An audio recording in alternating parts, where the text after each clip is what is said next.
Hi friends, hello. Welcome to Let's Crack UPSC CSE Optional, India's largest online learning platform, Unacademy.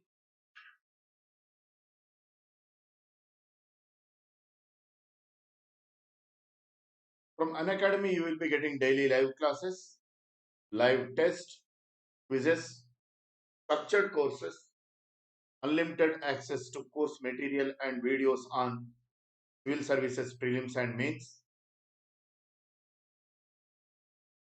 Download Unacademy Learning app, get daily live classes.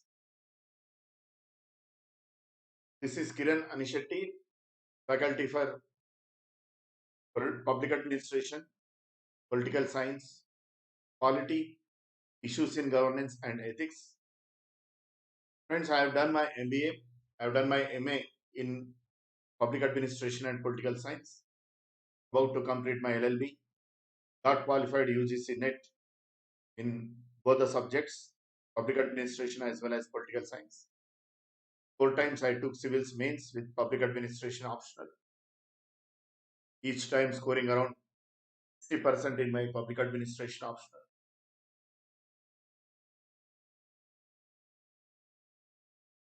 With regard to UPSC teaching experience, I have more than 10 years of UPSC teaching experience. I have taught in Telangana government, STIAS Academy, STIAS Study Circle, Telangana government Minority IAS Study Circle, Super 60 IAS Academy Hyderabad, Challengers IAS Academy Hyderabad, Pan India IAS Academy Hyderabad. Have any doubts or clarifications, you can contact me on my Telegram channel. That is Unacademy_Kiran Anishetti. Today we are going to discuss the topic, the role of civil society. Civil society is very, very important for healthy and effective functioning of any democratic institution.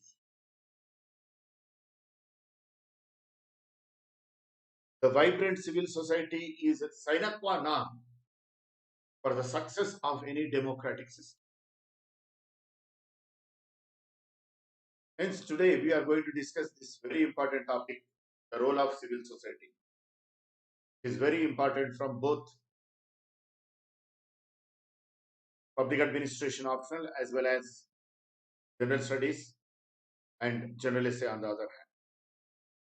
You can prepare with the top 100 educators of an academy, such as Mrunal Patel, Roman Saini, Mudit Gupta, Sudarshan Gujjar, etc.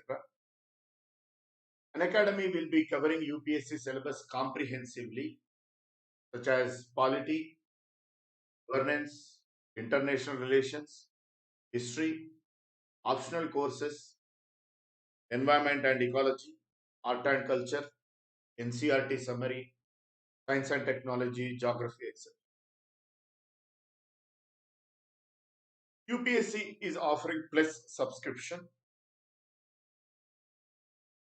Under Plus subscription, the aspirant will be getting daily live classes, test series, unlimited practice, structured schedule. For 12 months, it is 44,000. You use my promo code, you will be getting it 39,600. For 24 months, it is 64,000. If you use my promo code, it will be 57,600. I strongly recommend for subscription of 2 years, because 2 years will be adequate time, optimum time for the aspirant to prepare himself on the lines of UPSC. Unacademy has recently come up with iconic pattern of subscription. in which an aspirant will be getting daily live classes, test series, limited practice, schedule, and personal mentorship. Friends, we require personal mentorship or personal guidance from the faculty or the educator himself success in UPSC because UPSC involves many intricacies. In general, in offline courses and in other online courses, we may not be getting the personal mentorship or personal guidance because of which we won't be acquainted with these intricacies in UPSC. I strongly recommend subscription of iconic pattern of subscription because you will be getting personal guidance from the faculty. For instance, if you use my promo code, if you subscribe iconic subscription, you will get 10% discount anyhow. For 12 months, it is 64,000. If you use my promo code, you will be getting it 57,600. For 24 months, it is 99,000. If you use my promo code, you will be getting 89,100. Apart from 10% discount, if you use my promo code, I will be guiding you personally with regard to public administration optional, political science optional, general studies paper 2, general studies paper 4, along with most of the issues related to journalism. Apart from me, Unacademy will assign a team of expert faculty or expert educators who will be guiding you in their respective subject. In their respective subject. Yes, I strongly recommend for subscription of mechanic pattern of daily questions on mains you will get, study planner you will get, personal feedback. We will be evaluating your answer scripts and we will be giving our personal feedback on your answers. Hence, I strongly recommend for the aspirant to subscribe iconic subscription, especially 2 years subscription, because 2 years will be optimum time for the aspirant to groom himself or herself on the lines of UPSC. The role of civil society. Civil society ought to be strong and vibrant in any democracy for its effective function because it can check the abuse of authority, the abuse of political power, the abuse of administrative authority on the part of bureaucracy. Civil society refers to voluntary organizations which are non-state and which work for common good of the society. Civil society refers to voluntary organizations or non-state and which work for common good of the society. Non-state means the institutions which are not backed by the authority of the state. The institutions which are not backed by authority of the state. These are the organizations which are non-state and which work for common good of the society. Which work for common good of the society. Before going into the details about the role of civil society, in first instance we will discuss the two models of development. Famous political science professor and public administration professor Mohit Bhattacharya says there are two models of development. One is the state-led development, the other is community-led development. State-led development is that one in which the state spearheads development movement, especially in newly independent countries like in India or in Sri Lanka, which have got freedom after Second World War. Because of its colonial past and because of earlier rulers who never bothered about welfare and protection of people, these countries were reeling under massive poverty, massive underdevelopment, such as lack of basic infrastructure like safe drinking water, electricity, proper roads, lack of housing, lack of proper sanitation.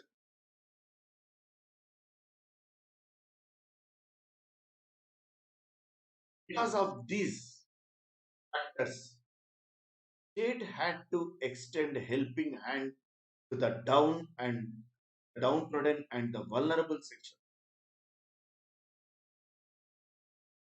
In what way it extended help? By rendering quality educational services, by rendering quality health services,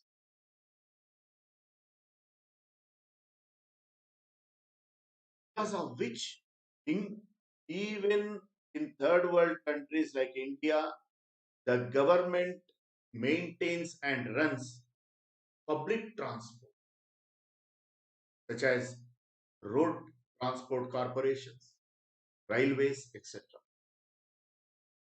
Public transport.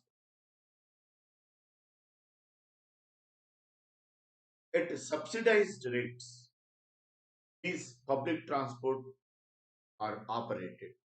They, how passenger fares are subsidized in railways, how the state-run road corporation buses ply in remote area where the occupancy levels will be very less. This is how state leads the development move. It spearheads the development move. This is state-led development, which the state formulates and implements various welfareistic and developmental programs like running government schools, government hospitals, employment guarantee scheme, giving ration, groceries under public distribution system, minimum support price for the farmers, subsidized urea for farmers, government purchasing the produce, farm produce. All these instances, they form state-led development. On the other hand, community-led development, which we come across in developed countries such as US and UK, where people on their own, out of their initiative, out of their efforts in business and trade, have come up in their life. The Western world became prosperous because of industrialization, large-scale industrialization. It refers to community-led development. Taking example of this instance, we come across in US and England. In US and England. Julius Nyerere, the famous African leader, says people cannot be developed, they can only develop themselves. Julius Nyerere, the famous African leader, says people cannot be developed, they can only develop themselves. They can only develop themselves. That means people should be empowered to develop on their own, to stand on their own feet, but they should not be treated as immature person. They should not be thrown upon some leftovers by the state as if they are beggars. This is what the famous African leader Julius Nyerere says. People cannot be developed, they can only develop themselves. They can only develop themselves. Contemporary background about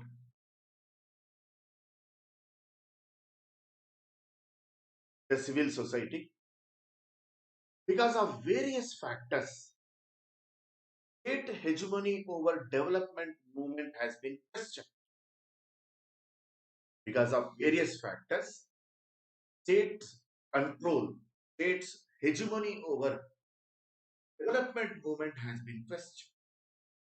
First and foremost, bureaucratic culture, bureaucratic behavior. It is self-aggrandizing, it's self-aggrandizing tendency. The thing is that in third world countries, bureaucracies were created by their erstwhile colonial masters. Bureaucracies were created by their erstwhile respective colonial masters for their own imperialistic purposes to exploit the native resources, natural as well as human resources. In the Mealy, the administration used to treat the native people as slaves, even as animals. Such administration has been bestowed with militaristic and developmental programs and policies.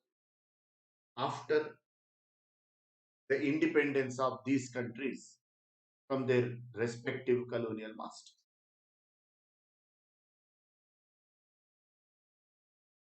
But unfortunately, even after freedom from their colonial masters, these bureaucracies are unable to relinquish their colonial hangover. Still, they perceive that they belong to a privileged section in the society, a privileged class in the society.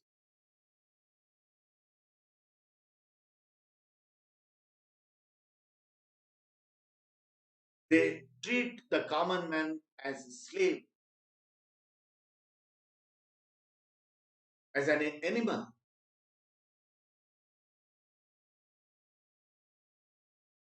And same bureaucracy has been entrusted with upliftment of downtrodden and vulnerable sections. Because of this culture of bureaucracy, people started questioning administrative or bureaucratic hegemony over development movement. Apart from colonial hangover and feudalistic mentality, the bureaucracy is also characterized by self-aggrandizing tendency. It is also characterized by self-aggrandizing tendency. The demand for democratic accountability and responsiveness.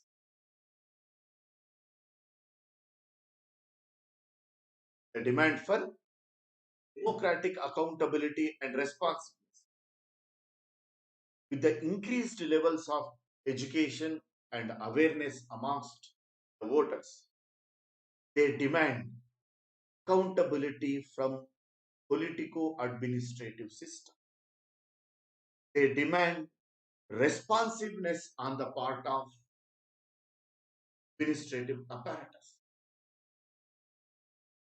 The bureaucracy in India, it is notoriously known as wooden bureaucracy. Wooden bureaucracy. Why it is called wooden bureaucracy? Because it never responds to the needs and problems of people. The needs and problems. Hence, it is called wooden bureaucracy.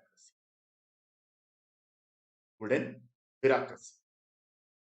But people, they expect and demand responsiveness on the part of bureaucracy. Responsiveness on the part of bureaucracy.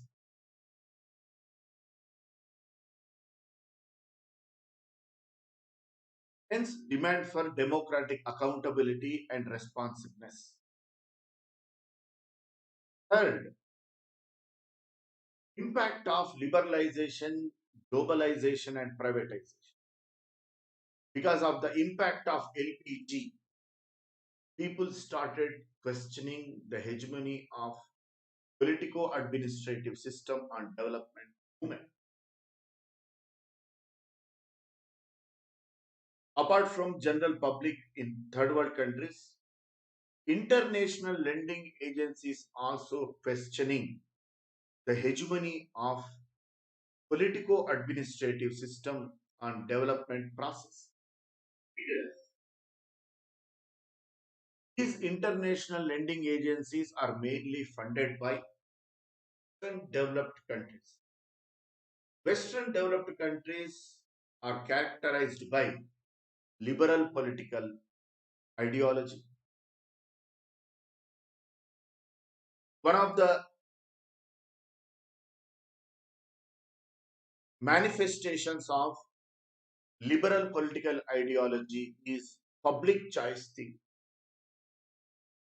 which is also termed as Reaganomics. Public choice theory is motivated by new right philosophy. New right philosophy is advocated by former Prime Minister of England, Margaret Thatcher, and former President of US, Reagan. The new right philosophy and public choice theory, they vociferously attack on politico-administrative systems hegemony over public exchequer, public expenditure. Yes. Both new right philosophy as well as public choice theory believe that the political executive is not interested in the welfare of the people. He is interested only in how to come back to power. In the meaning, he incurs public expenditure, huge public expenditure on freebies, public expenditure on populist policies, huge expenditure on populist policies. Populist policies are policies which give freebies. They never aim at welfare of the people in true sense of. They just want to attract people so that they can get votes by which they can come back to power. For instance, unfortunately, we have some populist policies like in my state, Telangana, we have Shadi Mubarak or Kalyana Lakshmi scheme, under which government sponsors some money for wedding. I don't know in what way it will be useful to the families. Can you assume that a girl can be married just with the expenditure of 1 lakh? Instead of frittering away public money on these useless programs, if the same money were to be used for strengthening public education and public health, the girl will be empowered. She will be getting into reputed educational institutions such as IIT, IIM, or she may be getting into banking sector, service sector. She will be empowered. She can stand on her own feet. Then she can get married on her own self. It doesn't need a few leftovers thrown by the state. But state never strengthens public education nor public health. But it goes for these freebies. Everything is free. Free marriage, free honeymoon, free double bedroom. That's what public choice theory says. The political executive is not interested in welfare of the people. It is interested in how to come back to power. On the other hand, bureaucracy is not interested in the welfare of the people as such. It is interested and it is engrossed. It is indulged in aggrandizement. How to amass thousands of crores of rupees of wealth by committing corruption and scams, by committing abuse of authority. Hence, public choice theory and new right philosophy vociferously attacks on politico-administrative systems' hegemony over public exchequer. And these international lending agencies are majorly funded by developed Western countries. Hence, they are also motivated by philosophy of new right and public choice. This is how LPG questions the hegemony of politico-administrative system on developmental process. Questions the hegemony of politico-administrative system on development movement.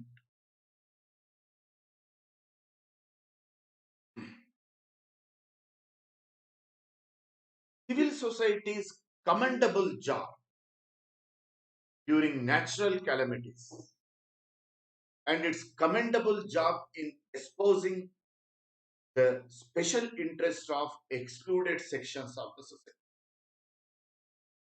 If you observe, during the times of natural calamities, we can easily notice the tremendous work done by civil societal organization. The tremendous work done by civil societal organization.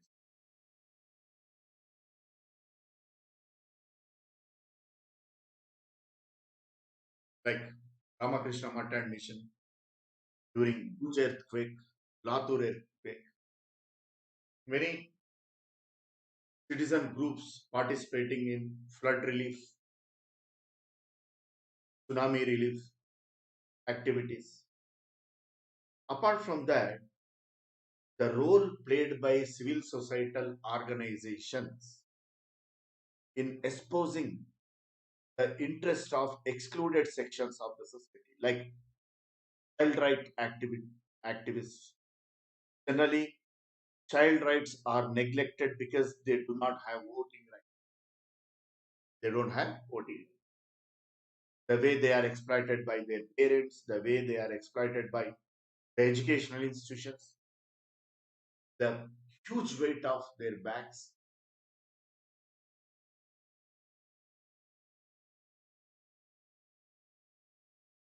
This is how civil society job is commendable.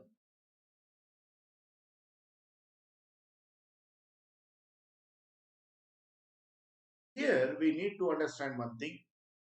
We need to distinguish between pressure groups and voluntary organizing. Pressure groups, they work for the interest of their own group, their own community. On the other hand, voluntary organizations work for the welfare of the society as such. Work for the welfare of the society as such. Role of civil society.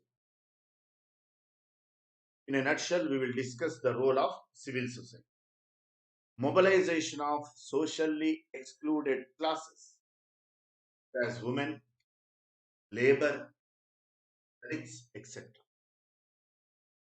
Mobilization of socially excluded classes as women, labor, Dalits, etc.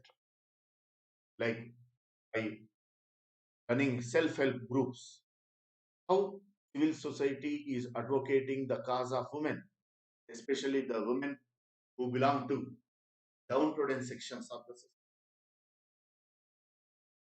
the vulnerable sections of the society, like the women who are employed in unorganized sector in which they cannot get loans from banks. Hence, by running self-help groups, the loans are extended to women at cheaper rates of interest. They are trained, they are empowered to pursue their occupation and profession. Like women are trained in stitching the garments, women are trained in designing the garments, women are trained in cooking various dishes. Of course, under as part of their household chores, they do it, but continental dishes are some say um, other dishes are not acquainted by these women so that they can work in hotel industry. This is how voluntary organizations are empowering excluded sections of the society or the vulnerable sections of the society or the downtrodden sections of the society as women, the labor, Dalits, etc. Civil society facilitates smooth citizen-state interaction. It facilitates citizen administration interaction, such as Right to Information Act. It trains the citizen how to file the complaint under Right to Information Act,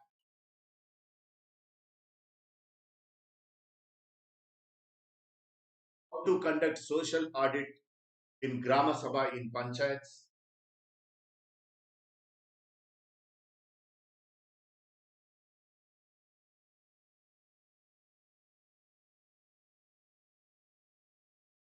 how to organize Grama Sabha, how to evaluate the programs and policies executed by Grams village panchayat.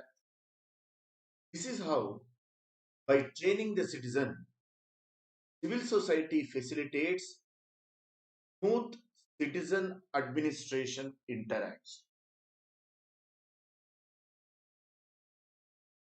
Civil society also empowers the citizen how to evaluate the programs and policies of the government. How to evaluate programs and policies of the government. For instance, we have a civil societal organization in Hyderabad called Lok Satta. The chief of Lok Satta party, Jayaprakash Narayan, he closely interacted with Dadan Prime Minister Manmohan Singh in the legislation of important bills such as Right to Information Act, Lokpal Act. He always gives lectures in public domain about efficacy of governmental programs and policies. Like we have a scheme in Telugu speaking states, Arogyasri. He says that instead of frittering away public money in Arogyasri or central government's Pradhan Mantri Ayushman Bhav project, the governments themselves can strengthen health infrastructure, especially the primary health infrastructure. Today, the poor person has any serious health problem that can be solved. He can go to any government hospital.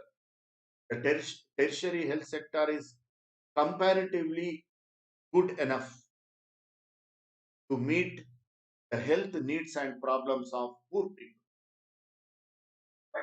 The need of the hour is the primary health infrastructure. Any poor person develops some fever, some ailment, he should be able to approach the primary health infrastructure, like to an MD or surgeon or dermatologist, gynecologist, pediatrician, heart specialist, cancer specialist, oncologist, pulmonologist. This consultation as well as medication should be available for poor people at subsidized rates. Under Arogyasri or under Pradhan Mantri Ayushman Bharat, these facilities are not provided to the poor people. Hence, instead of frittering away public money on these programs, that it is better on the part of the governments, both center as well as states, to spend on strengthening primary healthcare infrastructure. This is how he gets awareness amongst the voter about the governmental programs and policies, how to evaluate the governmental programs and policies. Greatness of him is that irrespective of political ideology, he will not have political inclination, political ideological bias, and impartially he expresses his views. Fortunately, in national media generally it never welcomes him because he is very impartial. He is neither left nor right nor center. He gives his impartial views with regard to recent farm bills passed by central government.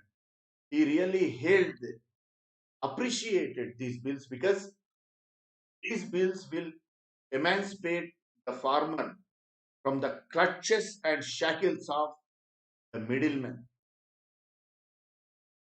The local mandis will be under the hegemony of market chairmen who will be appointed by the state government from its own political party. The local MLAs, local ministers will be having tremendous clout in local mandis because of which the farmer is absolutely fleeced. Now he has been emancipated from this exploitation. This is how impartially he educates the voter, he educates the people about governmental programs and policies. This is the significance of civil societal organizing. They empower the people, they empower the citizens to evaluate the programs and policies of the government. Civil society is involved in development activities like the civil societal organizations, especially charitable institutions, how they are spreading quality education. Christian missionary schools. Most of the children from middle class, below middle class, they attend Christian missionary schools from which they get quality English convent education. In the same way, the schools and colleges that are run by Ramakrishna Math and Mission, the schools and colleges run by Vivekananda Kendra, Kanyakumari. Vivekananda Kendra, for the past so many decades, it has been running a chain of schools in remote state Arunachal Pradesh.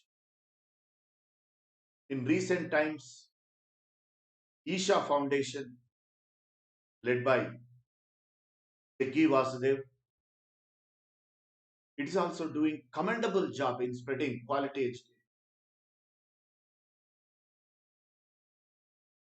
Poor children, they will get the same quality of education that is given in urban convent schools. This is what challenged by Jaggi was there. I challenge that in the schools that I run, the poor people, the poor children, the downtrodden children from downtrodden sections of the society, they get the same quality education as that is imparted in urban convent education, urban convent schools. This is how civil societal organizations are involved in development activity.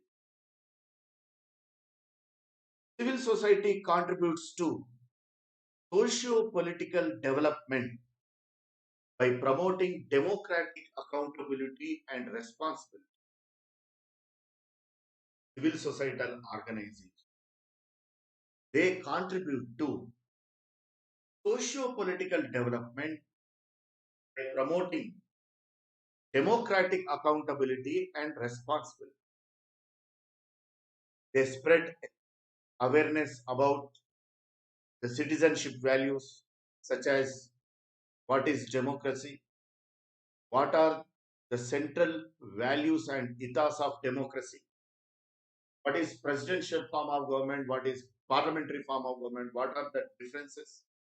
First of all, how the institutions of democracy originated in ancient Greek civilization,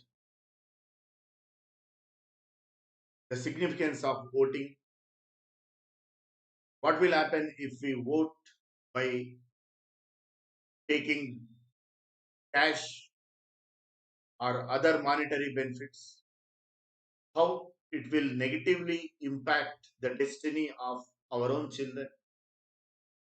By imparting such kind of education, civil societal organizations contribute for socio-political development. For instance, in Ramakrishna Mission, there used to be a great monk called Swami Ranganathananda who used to give his lectures in Indian Institute of Public Administration, New Delhi, Lal Bahadur Shastri Academy of Administration, Mussoorie, Indian Military Academy, Dehradun. Always he used to impress upon people how democracy originated, how we, the Indians, ought to train ourselves, ought to acclimatize ourselves to democratic institutions and ethos. Democracy is new to India. If you see the history of England, they fought tooth and nail to attain democracy for 1300 years. Somewhere between 12 to 1300 years, they fought tooth and nail to get democratic institution. Apart from that, democracy as an institution itself originated in ancient Greek civilization. That's why most of the democratic countries are successful in running democratic administration. But we have failed miserably. Performance of democratic institutions in third world countries like in India, they are at appalling levels. Because we, common people in India, the common man in India, has not been acclimatized himself, even today, on par with the democratic institutions and values. Entire his life he spent to spread these democratic values and ethos amongst people. This great monk. Even today, if you visit any Ramakrishna Math bookstall, you will come across books, speeches given by him, compiled in the name of the books, Enlightened Citizenship and Democracy, Democratic Administration in the Light of Practical Vedanta.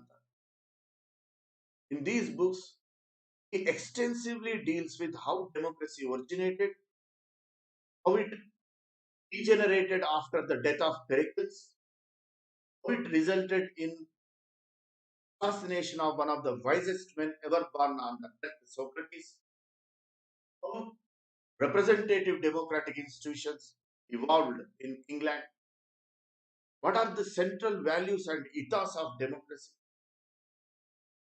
What will be the painful impacts if people do not imbibe citizenship value? What are the differences between subject in monarchic government or feudal rule and citizen in democratic rule? This is how voluntary organization, this is how the charitable institution, that is Ramakrishna Math and Mission, is spreading democratic values and ethos amongst the people of India. Thereby, it is contributing for political development in the country. In the same way, Lok Sakta organization in Telugu speaking state, it was started around 25 years ago. It has been spreading awareness amongst the people about democratic values and ethos. This is how civil societal organizations, they contribute for political development in third world countries.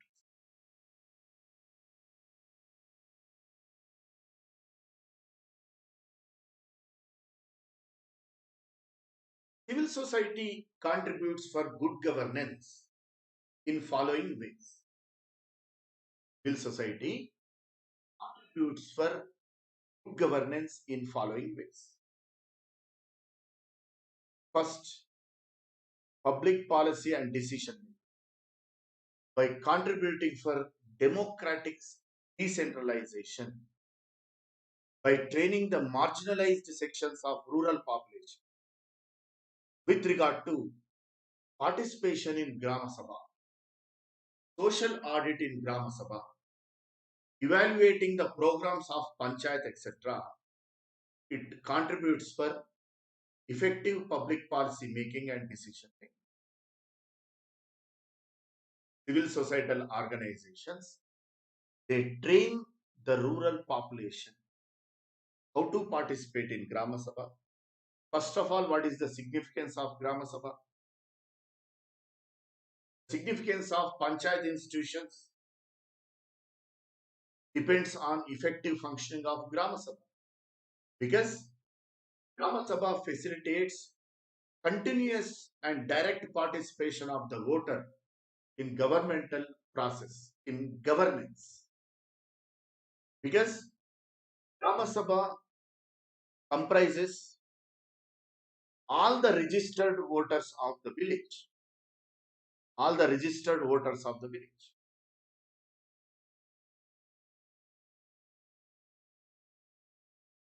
Enlightening the rural population about the significance of Grama Sabha, how to participate in the meetings of Grama Sabha, how to participate in the social audit. First of all, what is social audit? How to evaluate the programs and policies of Panchayat, etc.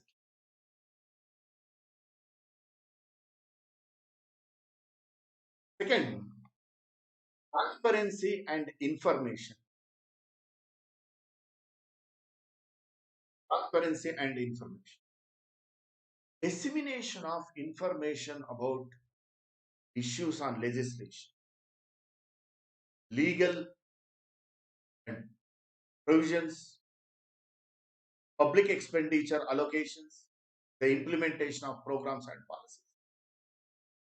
That means civil societal organizations, they contribute for transparency and dissemination of information about legislation, programs and policies of the government. Just now we have discussed how the chief of Lok Satta organization, Prakash Narayan, spreads awareness amongst people about governmental programs and policies. How he spread awareness among people about health policies followed by central and state government. How the recently passed farm bills will be useful for the farmers. This is how the civil societal organizations impartially, they disseminate the information about the government programs and policies, and social activists, socially aware citizens, they actively participate in right to information movement. There are so many right to information activists, of them unfortunately been killed by lumpen elements. Some of them have been insulted publicly. These social right activists, right to information activists, they spread transparency in administration, like Mazdoor Kisan Shakti Sangatan, which spearheaded the movement for Right to Information Act under the leadership of Aruna Rai. Because of intense and long efforts of Mazdoor Kisan Shakti Sangatan, today we have got right to information. We have got right to information act.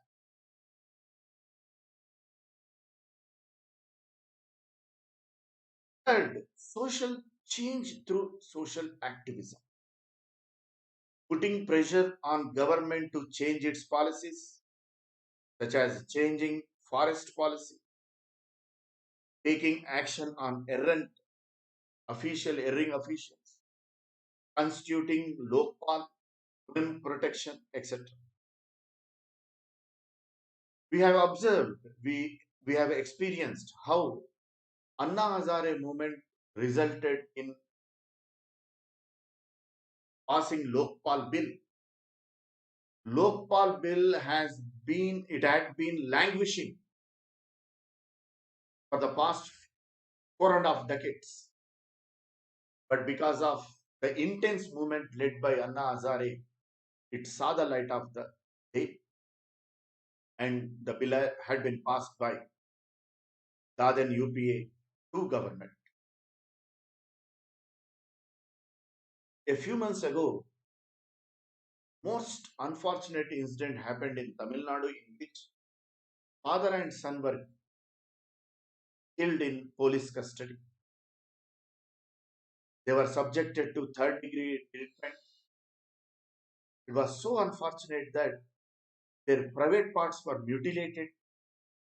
This is how they were brutally treated by the police. The case was going to be hushed up, but because of the pressure from media and civil societal organizations, the police personnel responsible for the act were suspended, they were arrested, and the case has been transferred to CBI.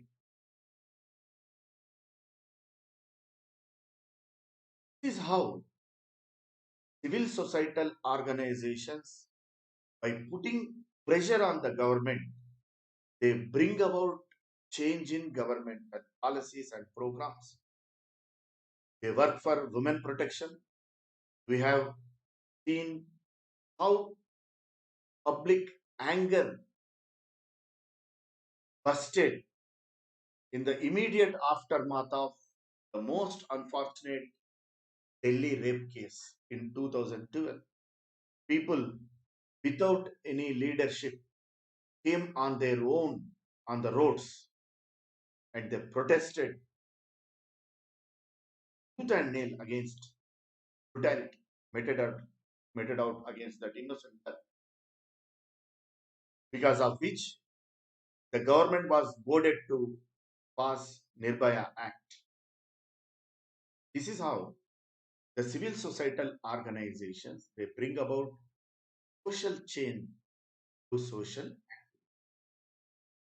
Civil societal organizations, they supplement government efforts by providing education and health facilities, by strengthening infrastructure development, enhancing socio-economic status of women through self-help groups movement,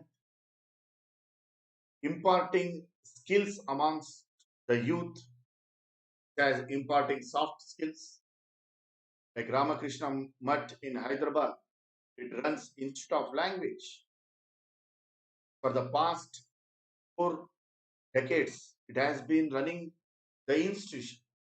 That institution has inculcated soft skills such as skills in English language, skills in the languages that are in demand across the globe, such as French, Germany, Spanish, etc., because of which lakhs of youth got benefited.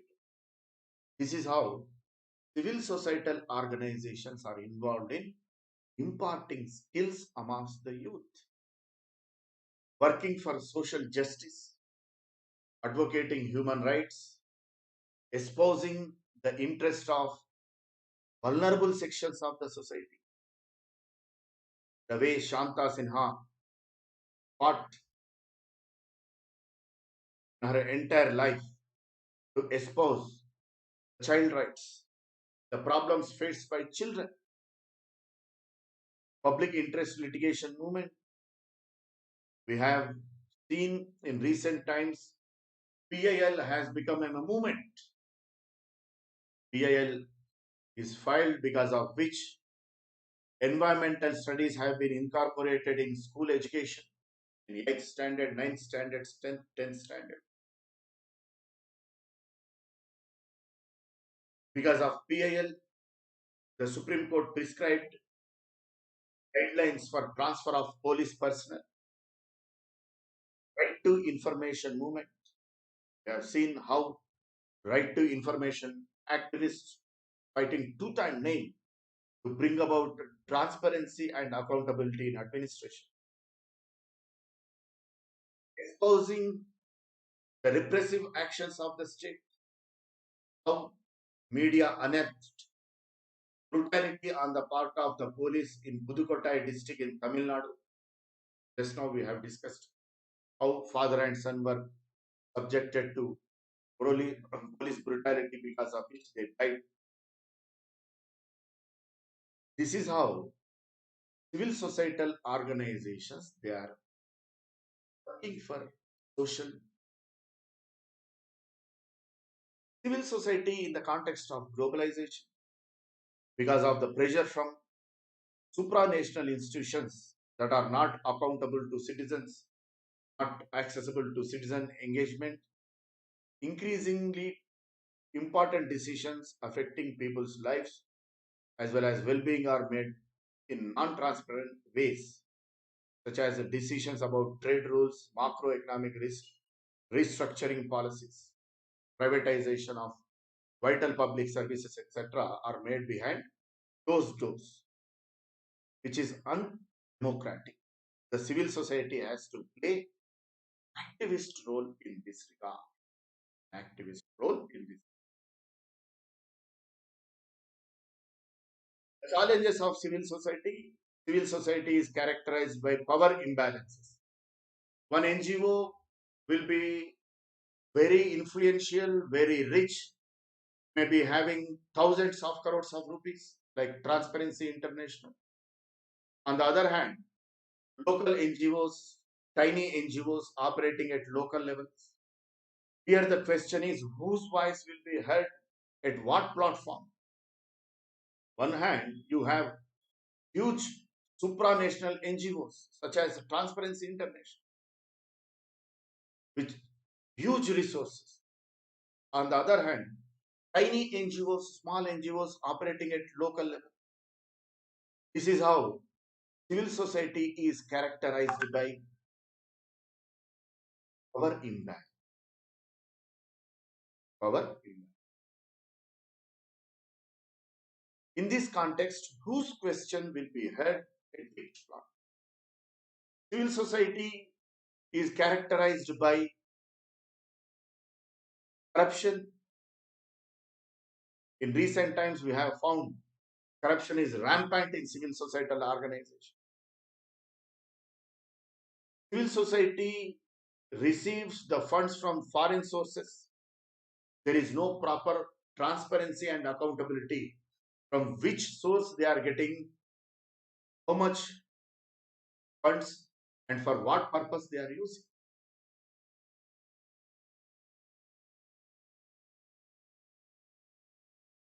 Thank you, friends. With this, we will end today.